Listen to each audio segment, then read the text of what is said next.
Saviez-vous que notre cerveau a une tendance à être très procrastinateur et ça, depuis notre existence? Cette tendance procrastinatrice relève principalement de notre perception du temps. Par lui-même, notre cerveau va mélanger plusieurs termes sans qu'on s'en rende compte. Ceux qui m'intéressent aujourd'hui sont j'ai pas le temps, je manque de temps et je ne veux pas prendre le temps. On a tendance à utiliser ces trois termes de la même façon, mais en réalité, ils veulent dire des choses bien différentes. Manquer de temps, c'est le fait d'avoir trop de choses à faire sur ton horaire. Tu fais de ton mieux pour y arriver, mais objectivement, ton emploi du temps t'empêche de le faire. Par exemple, en ce moment, je manque de temps à cause de mon nouveau projet. Donc, j'ai réellement pas le temps de faire autre chose. Ne pas avoir le temps, c'est un terme qui est trompeur. Dans ce cas, ça signifie que le temps existe, mais que tu l'utilises autrement. En d'autres mots, votre cerveau va essayer de déterminer ce qui est une priorité pour vous, mais c'est souvent trompeur. Ce que je vois le plus souvent ici en tant qu'entraîneur, c'est les gens qui me disent « j'ai pas assez de temps pour m'entraîner ». Puis quand je pousse un petit peu plus mes recherches sur c'est quoi ces autres choses que tu as à faire chez toi, très souvent, je me rends compte que c'est je veux jouer un petit peu à PlayStation, je veux regarder une série sur Netflix, je veux prendre du temps sur mon téléphone à scroller sur TikTok. On voit tout ça comme quelque chose de nécessaire, mais en réalité, c'est très secondaire et c'est notre côté procrastinateur qui vient chercher et prendre le dessus.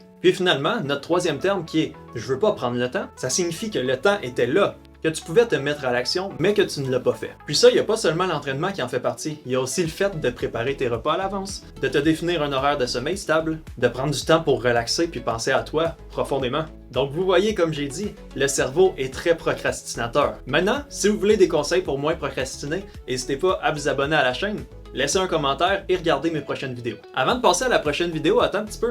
Réécoute cette vidéo et assure-toi d'avoir vraiment bien compris c'est quoi la distinction entre manquer de temps, ne pas avoir le temps et ne pas prendre le temps.